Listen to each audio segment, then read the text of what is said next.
Hello, great to have your company for The Verdict. Season in review. Today we are looking at the three-year-olds. And Sharkie, who is my co-host today, I'm really excited by this because I can't remember as an exciting group of three-year-olds for quite some time. There are certainly a couple of standouts, aren't there? I'm thinking of one filly that races in green and gold that we can all get right behind. Maybe a little more shallow in the males pool, but I think the fillies, there was some real quality there. A lot of depth. Godolphin had some great three-year-olds, but the one you're talking about is a little girl that we'd heard nothing of 12 months ago, Sheza Alibi, coming from outback Queensland, trained by the Queenslander Peter Moody and Kat Coleman, who certainly put her name up in lights. A $10,000 online purchase. Sheza Alibi took all before, especially when she went to Sydney. Peter Moody will join us in a moment, but this was when she really stamped herself as something special, winning the Group 1 Randwick Guineas.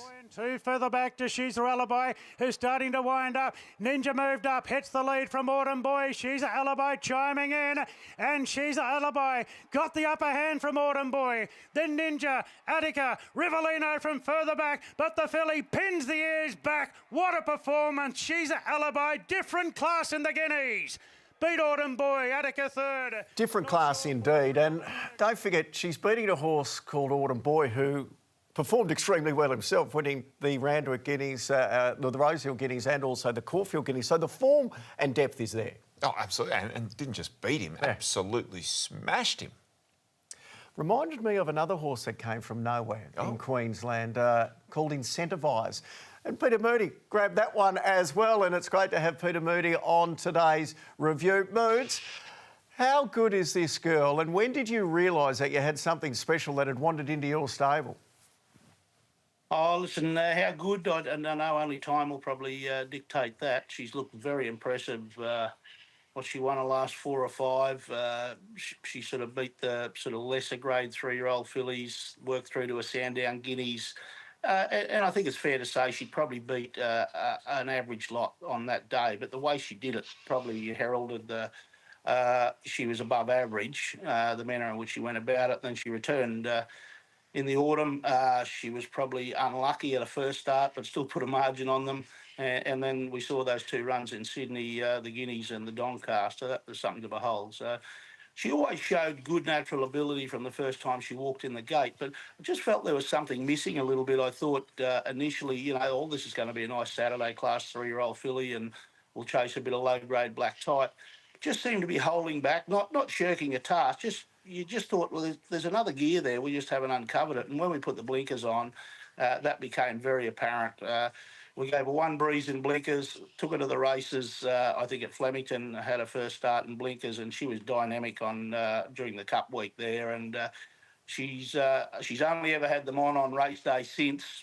But by crikey, when you put them on her, she's unbelievable. So much so, Jamie Malcolm came down and gave her a trial before the Doncaster. I just wanted to have a sit on her, and I didn't put the blinkers on her. And she came back and she said, "Oh yeah, okay." And then when she came back after the Doncaster, I don't think she could believe the transformation. No, she said she'd never sat on a horse that was able to perform like what she did in the Doncaster. Let's have a look at that, Moose. 49 kilos, but it was the performance of a star of the turf. They go inside the 600 and Evaporate rolling by 3/4 to She Light. Then Helsing, linebacker pulling out with Stepardi. Attica, Autumn Boy coming off heels. Then Headley Grange further back 60s taking a rails runner. Up the rise and Evaporate 3 lengths clear. Linebackers closing in quickly. Gringotts into the clear. Here she comes. Sheza Alibi is winding up down the outside and the filly, look at her go.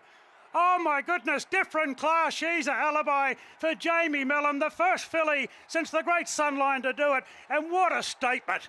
My goodness, Sheza Alibi. It's incredible, Moods. I can't get that thought out of my head now with the blinkers. All I'm thinking of is Batman or Catwoman or something like that. Mild-mannered by day. You whack the mask on and they're an absolute superstar.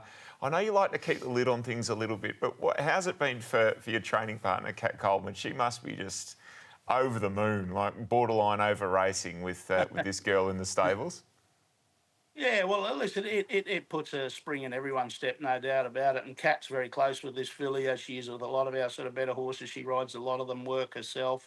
So she gets to sort of have that feel under her more times than anyone else. And, I think along with the whole team, she's very excited. And we're excited about where it might lead as well. The great thing is, touch wood, she's a wonderfully sound filly. We've had some terrific horses in the past, obviously headlined by the great Black Caviar, but Michael just touched on a horse like Incentivise. Like, the world was his oyster, but unfortunately he wasn't a sound horse. Imagine how you'd love to see him go around in these 2,000 metre weight for age races at the moment. As a sound horse, and he could probably still be doing it now as a 7 or 8-year-old, as you see the horses that are dominating at that age group are that age. So, but touch wood, this filly, she's wonderfully sound. We haven't had an issue with her at all. And, she had a couple of runs in the spring. We gave her a good break, a couple and 3 in the autumn. She's now had a nice 6.5-week break since that Doncaster. She's been back in work about 3 weeks up in Queensland to be ready for the spring again. And we're just mindful that, the last decade or two in Australian racing, our best horses have been 6, 7 and 8-year-olds. Yeah. She's just about to turn 4. So we'd love the thought, and I know Fred Nofke, the owner, he really wants to have a racehorse. If we look after and do the right thing and wait until she's fully furnished, we could see her race for another 3 years, 4 years. Gee, that's exciting. That's exactly what we want in Australian racing. So having said that, are you planning maybe a bit of a lighter spring? What's the targets for her? Well, the Golden Eagle is the logical target due to the monetary factor. Let's not kid ourselves. It's 10 million against your own age group, 1,500 at Randwick. It's a big carrot, not to have a crack at. I would love nothing more to have a crack at a Cox Plate, but as I said, we might be able to see her hopefully for the next 3 or 4 or 5 years, so that opportunity might present. And she's still got to show us that she runs 2,000. The way she races, you think she would. But I would think something probably like a very tentative plan, and I'm saying very tentative, would be maybe even first up in a race like the Mackay Diva, second up in the King Charles in Sydney, and third up into the Golden Eagle. Would you love to see her back at Flemington on Champions Day? Listen, that'd be a dream, but that's only a 7-day turnaround. And the great thing about it is, because she's a filly or a mare, you've got a race for her every Saturday. So if we miss one, there's one the next Saturday, 1,400 to a mile at weight for age or fillies and mares or set weights and penalties. And if you've got to jig a bit or whatever, those options are there for you to do it. Moods, you and Kat have handled it outstandingly well. We're excited about what the spring unfolds. Appreciate you joining us on the Verdict Season Review. Have a great one, boys. So, Peter Moody, that's exciting what we're going to see. Hopefully for years to come with Sheza Alibi. We'll take a break. We'll talk about the depth of the Godolphin 3-year-olds on the other side of this. Don't forget Daniel O'Sullivan. We'll put into perspective how good Sheza Alibi is. All that still to come.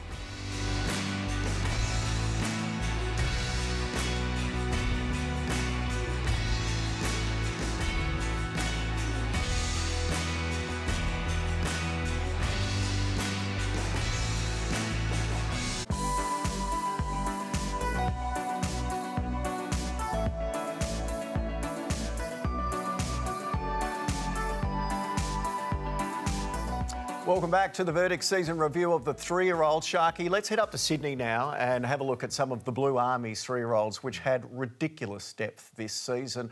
And Tempted is a filly that ended up with Kieran Maher after the James Cummings move to Hong Kong. And she's been simply stunning. She was placed in a slipper second in the Everest. She won the Eskimo Prince with such ease and contempt. She was $1.55 favourite in the Surround Stakes here, Sharkie, but if you took the shorts... Oh, boy.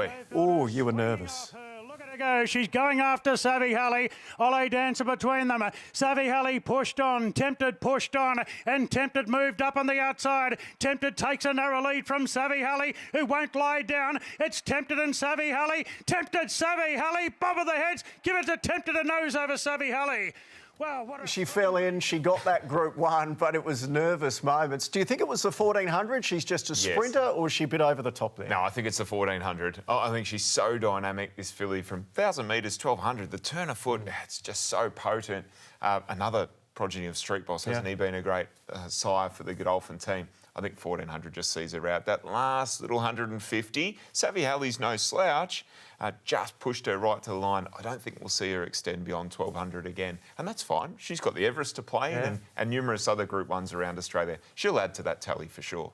Let's have a look at another of the Blue Army star sprinters, and this is a horse called Bayvart, who was simply stunning in the Golden Rose. I don't think many people saw a performance like this coming, Shark. Bayvart, the Godolphin leads inside the 200 by 3 lengths on Tempted, Wotan, and then came Skyhook. Nothing making any ground. Bayvart up on the speed is going to brain them here in the Golden Rose. What a performance. Bayvart by 4 lengths. Second, Wotan, a nose. I'll be keen to see what Daniel O'Sullivan's ratings said about that Golden Rose. I think it was one of the highest rating editions of that race we've seen. He looked like he could have been the horse that was going to take the 3-year-old ranks by storm. Fair to say he probably was a little underwhelming until he came back and won an all-aged later in the autumn. He's a bit like his sire, Bivouac. Yep. When he's good and on the job, gee, he's really good. But he's not at that level every start. And we saw that a little bit with Bivouac. Maybe it's a bit like father like son here with Bayvart. But, yeah, great front-running 3-year-old. He goes forward, controls the speed, runs along on a good clip and then kicks down off it. And we saw that again in the old age. He'll be a perfect horse around Caulfield. Or in Futurity Stakes. They're made for him. Yeah. Well, as we said, it was an embarrassment of riches for Godolphin, so much so they were able to retire a couple of their 3-year-olds, including Tentyrus, who, as we have a look at the Coolmore in the spring, was simply stunning. And we got to see him come back again and do it once again down the straight in the Lightning. But this is a stallion-making race, Sharkie, and Tentyrus is now going to be one of those stallions of the future for Godolphin. And also Jimmy Ricard towards the back, My Gladiola, with also Tentyrus and Tycoon Star. Onto the course proper in the Coolmore, 500 to go. Beedman just in front of Bayvart, who's called upon nice and early. Legacy Bounders next, followed by Skyhook, Jimmy Ricard, Tycoon Star the outside. Tentyrus is starting to weave through. 200 to go across the track. Tentyrus explodes through for Zara. Took the front, draws clear from My Gladiola. Tentyrus is pounding away, and Tentyrus a spectacular win. My Gladiola second, third Legacy Bound. You can see Mark Zara is pretty happy there. That was electric. And when he's ridden like that, and we got to see again in the Lightning Stakes, he just loves that Flemington Straight. Yeah, we saw it in the Gothic Stakes at Caulfield prior to the Coolmore. And when he beat Sheza Alibi, was the last time she was beaten, funnily enough. That was a sexy win in the Coolmore, and similar story here in the Lightning. He was built for the straight. Do you think this was his best win? I think it probably was. Yeah, the fact that he was against some really good, tough older sprinters here. Giga Kick, he's a real benchmark at this level, and another very good straight track horse. Tentyrus stands some ground here. Coming to the 200, I think he's in a bit of trouble, but that turn of foot just kicks in. He's explosive. 150 out, My Gladiola. Tentyrus is putting in big strides. Tentyrus has monstered them and wins the Lightning from My Gladiola. Benedetta third.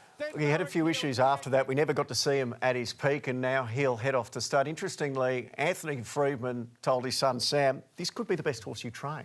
They'll be hoping it's not, but that's a pretty big rap from someone who has had plenty of good horses. So he was an excitement machine. We'll find out from Daniel O'Sullivan which rated best, his win in the Coolmore or in the Lightning Stakes. Let's have a look at Autumn Boy.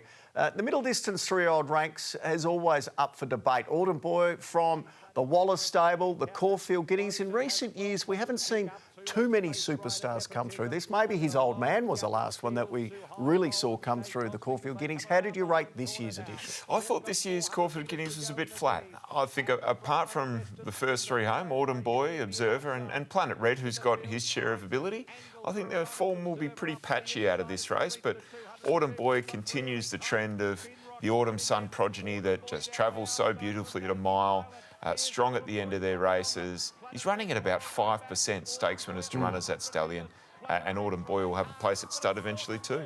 He will, indeed. Observer running third. We'll see him in the Derby a little later, but Autumn Boy, he completed a double, which is hard to do, winning the Caulfield Guineas and the Rosehill Guineas in the autumn. And this was a special win because this was the horse that James McDonald broke the record of Damien Oliver for the most Group 1 victories. Outside, approaching the turn, Bing Eye, Observer, Victorious Spirit, one step closer, and Autumn Boy McDonald's just eyeing off a gap, looking for it now. Bing Eye leads at the 300 metres, Observer stoked up by Williams giving chase, and McDonald said, go on Autumn Boy!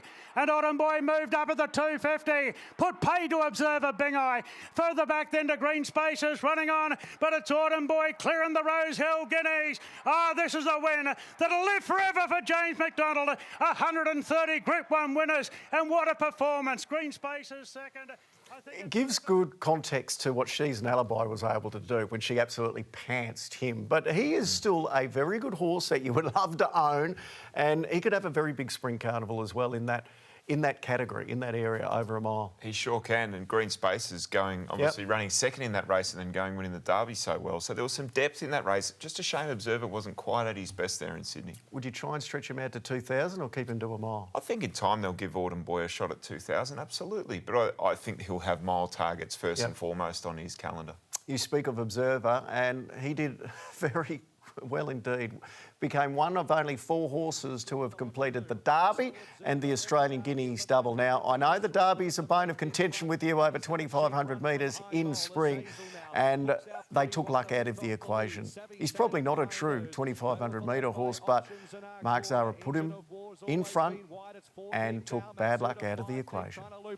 Next in the field, Seamus as they start to sprint it up around the corner. Deal Done Fast is next, and they were followed by one step closer. Amazaki McWoody hooks the widest. So it's Observer has controlled the tempo. 400 metres to go. Zahra sitting pretty, led by 2 legs to Savvy Santa. Cora runs on. Deal Done Fast, and then whacking away one step closer. Now he calls for Observer at the clock tower. How much left at the 200 metres? A length and a half. Cora, Deal Done Fast. Observer, 100 to go. Grits his teeth. Led 3/4. Cora. Observer's holding them. He's the stronger. He's the winner. Observer won the Derby. Second, Cora. Deal Done Fast. Yeah, class prevailing there over 2,500 metres. Great ride from Mark Zahra, but the form out of the Derby hasn't been too strong, has it? No, it's been pretty plain to say the least, but what a day for Mark Zahra on Derby Day, wasn't it? With Tentyrus and Observer, 2 brilliant rides, one from the front all the way over 2,500 and the other from the back over 1,200, picking a gap through the field. When he's on song, Mark Zahra, he's almost a highlights reel in himself, isn't he? Particularly around spring carnival time. And Observer also made him a stallion of the future for Godolphin because he came back in the autumn and he managed to win the Australian Guineas over a mile. Just 4 horses have done that double. And look, I know there wasn't much form to come out of the Derby. We did see Providence go on and win a Queensland Derby, but the overall depth of these 3-year-olds in that staying ranks, how deep do you think it is? Well, again, interested in Daniel O'Sullivan's ratings and where he thinks they stack up as a group, but I think it's pretty patchy. You know, there'll be some nice horses come out of it that win their nice races, but are we seeing any superstars here from the male cohort? Perhaps not. It's a shame we won't see Observer again, making up for an unlucky run in the Caulfield Guineas, getting his mile Group 1 before he went off to stud after a little injury setback. Yeah, well, we'll see how prolific he is as a stallion. We'll have a look at the Australian Derby in the stayers category. We've split a few of these up, so it'll be interesting to see how deep you think that race is for those who are progressing to maybe Caulfield Melbourne Cups. All right, the worst beat of the year. We put it to you, the punters out there, to tell us who was it, and not surprisingly, Sharkie, Pride of Jenny getting run down in the Australian Cup, 34%.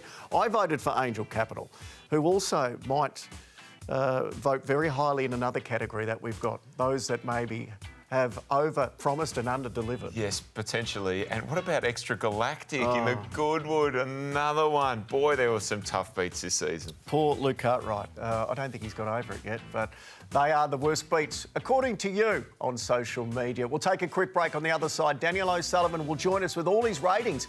How strongly did this crop of 3-year-olds perform?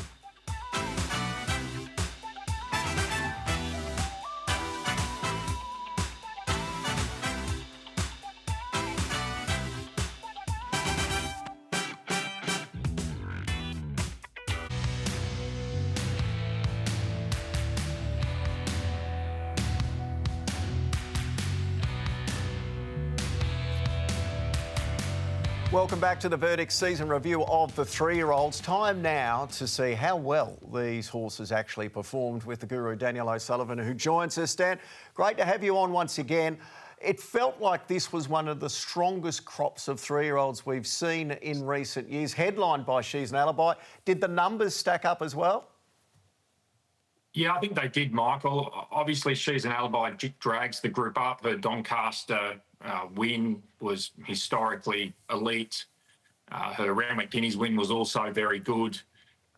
Look, Baywak shouldn't be underestimated in that list. His Golden Rose win was phenomenal. He put over 4 lengths on a good three-year-old field. He broke the track record. It was pure sustained speed. That winning margin's historically significant. I think in the last 20 years, up to 1,400 metres, if you exclude bog tracks, there's only been 3 or 4 Group 1 races across all ages won by more than 4 lengths. And then we saw him win the all-age stakes with 104, which is about 2 lengths off. But look, I think that winning that race and achieving that rating sort of puts him right back up there in the picture. Tentaris was great in the Coolmore, as we saw. Great support from, a filly like Tempted as well, who's rated well, and then down to a horse like Autumn Boy. So I think, historically it's very strong. I think you have to go back to probably 2019, 2020, where we saw the likes of Bivouac, Exceedance, Yes, Castelvecchio, Loving Gabby. It sort of had that three-year-old crop, which was another very, very, very strong year. But I think in terms of the recent three-year-olds, this is a really good crop.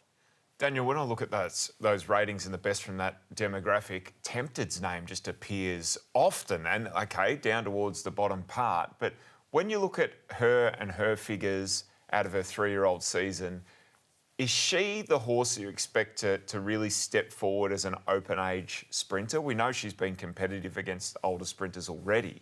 But do you think she's the one to come out of this group and really grab that distance range by the scruff of the neck?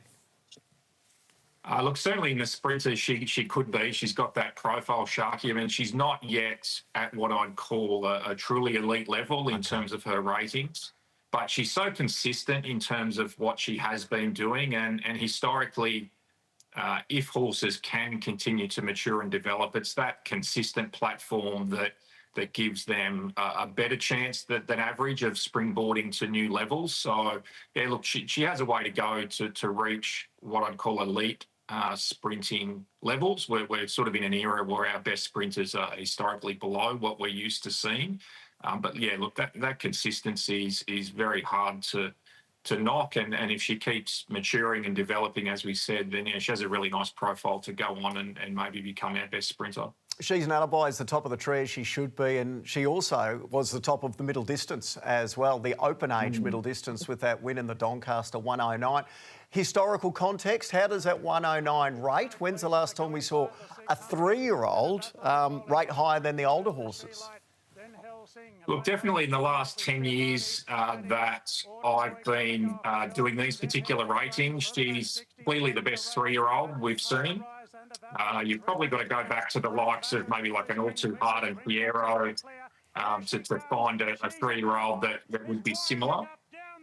And in terms of a three-year-old, topping that middle distance range, you need to go back maybe even further to that, to perhaps when So You Think won his Cox Plate to sort of find a season where a three-year-old was the best horse, I guess you could say, in the country at the moment, at least based off that Doncaster win. And as I said, even before that, the Round McGuinness win was exceptional as well. And I think, whether she achieves higher than that rating in the future or not, time will tell. But I think she's definitely got the scope to step out in distance as well. I mean, she won that Doncaster in very fast overall time, and she was still powering the last 200 significantly above standard. She's got some sort of engine on her. She's one of the horses where the data and the objective measures well and truly backs up the visual. Oh, it's exciting, there's no doubt. And hopefully, as Peter Moody said, we'll get to see her for a number of seasons still to come. Daniel, love getting your input. We will hook up when we review the two-year-olds, also the stayers. It'll be interesting to get your analysis of those ratings as well. Appreciate your time once again. Thanks, guys. Look forward to it. Danielle O'Sullivan joining us here with the ratings. No surprise, Sharkie, in the social media question we asked about the breakout horse of the season. Sheza Alibi was a winner again. Now, we didn't put Half Yours in there, so maybe that kind of skewed the vote a little bit because Half Yours might be in one of the later ones that we talk about, but look at that. 74% Sheza Alibi. You can't argue with it. Look, I'm enjoying the 3% of the vote for Aristopoulos, the Tasmanian superstar down there. He had a brilliant 2-year-old season, so good on Tasmania for getting up there on the board for the breakout horse. And did you vote for the next episode? La-di-da-di-da, yeah, I did, I think, yes. You love that horse, and you got St Goddard as well, a couple that we'll get to see in the Spring Carnival. So I think it's an exciting 3-year-old crop, and it augurs well for the upcoming Spring Carnival as well. Absolutely. When you mention a horse like the next episode coming through, we'll talk about him in another program, but there's a lot to look forward to, this new blood coming through. Certainly is. All right, that's our look back on the year as far as the 3-year-olds are concerned. We'll have a look at some of those 3-year-old derbies when we drill down on the stayers. We've also got the 2-year-olds to come. I hope you're enjoying our look back, the season in review on the Verdict as we break them up into the categories. Enjoy your time. We'll see you soon on the Verdict as we review the season.